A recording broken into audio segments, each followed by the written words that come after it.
Alright, welcome back, Wolfpack. Verlis here, and we have Fan Fridays from Cedric bringing us the Pyroar. Now, Pyroar is a Pokemon that's in a really interesting position because it's more of a special attacker by stats, but it gets the Moxie ability, so it wants to be physical. So the mix kind of falls apart because you don't have overwhelming power on both sides, but if you can find the right transition for it, it can work out. Also not the most fast Pokemon, but it still can get some outspeeds, and let's just see what Pyroar does. So that's going to be Pyroar leading with the Overheat. Just overwhelming stab power. Is it enough to knock out Electivire? Yes, it is. Okay. So that's going to be the special attack drop right there, and I'm waiting to see the Moxie. But yeah, that was actually kind of impressive. Yeah, there's the Moxie. So we might actually have the mixed Pyroar that can really excel. So that's Life Orb. Life Orb means you're getting damage across all sources, which could work out pretty well. And Nidoking comes to play, and that's going to be Return from Pyroar. So now we're getting Stab on the return just for that neutral coverage right there. And it's going to be enough after the Moxie boost and another Moxie. Means that now our attack is way high. And this is pretty much what I was looking for right here. So that is something, and Pyroar with the Wild Charge. Mandibuzz is a tanky Pokemon. It's not going to be enough to knock it out, so that's a lot of boosting right there. Super amounts of recoil, then the Life Orb. No Rocky Helmet on Mandibuzz though, and we see the foul plays. So Pyroar probably not going to survive that one with all the attack boosts. And I think Pyroar has done more than enough in this situation. That when you look at it, okay, so it is leftovers on the Mandibuzz. When you look at it, you know, that's 2.5 KOs. And now Ampharos comes in, so you just get a quick, fabulous sweep right here. Mega Ampharos going to be all majestic.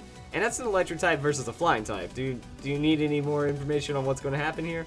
Also, because Ampharos Mega Evolved on this turn, he still kept its regular speed as Ampharos, which means faster than Mandibuzz, and a quick cleanup KO. Now, one thing that is impressive is, like, I'm wondering the special attack compared to attack investment, because there was a lot of damage on both sides. Return had enough to KO, and Overheat had enough to KO, so maybe, like, Modest with some attack and some special attack investment, but actually you can't have Modest.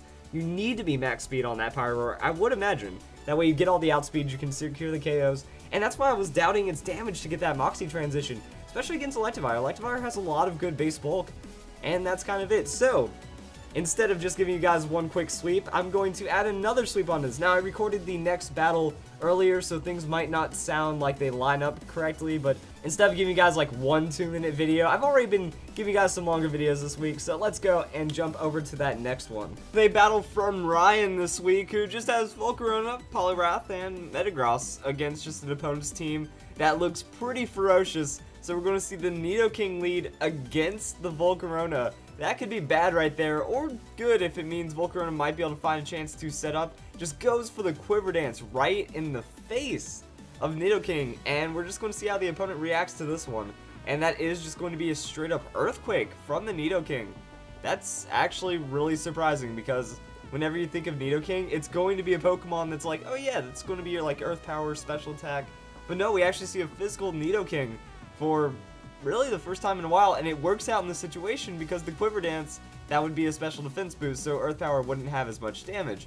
But that is going to be a straight up Psychic onto Nidoking, and the leftovers healing up Volcarona. So Nidoking, it went down in one shot because of that, and now Haxorus comes out. So what's going to happen with Haxorus? How is Volcarona going to respond to this is my thought. Might just see a Bug Buzz. And is the +1 Bug Buzz going to be enough damage onto Haxorus? Oh, the critical hit! I think it might have been enough anyways, but with that critical hit, it is definitely going to work out. And that just shows, you know, this is why Quiver Dance is one of the strongest moves in the game. That just the huge boost is right there. Alright, and that's going to be Mega Blaziken coming from the opponent. So now we just have to assume, like, what's Blaziken going to do? Is it going to be Protect, or is it going to be something else? Blaziken going for the Protect, so it is going to be trying to get more speed than the Volcarona. Volcarona predicts this, though, and goes for the Quiver Dance. That means the speed boost for this turn, probably not going to be enough, and we're going to see how this one really works out.